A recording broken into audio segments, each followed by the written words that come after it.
అవుతుంది.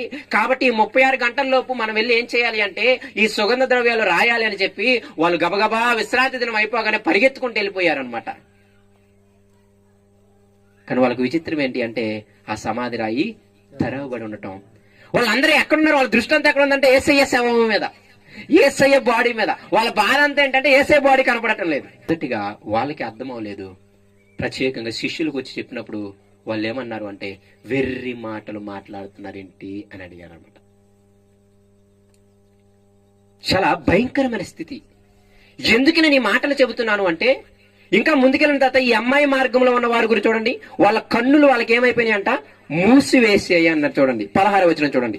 అయితే వారు ఆయనను గుర్తుపట్టలేకుండా వారి కన్నులు ఏమయ్యాయి, మూయబడెను. మూయబడను అంటే యేసయ్య మూసేశాడని కాదు. అర్థమవుతుందా? దేవుడు వాళ్ళ హృదయాలను క్రొవ్వ చేసిన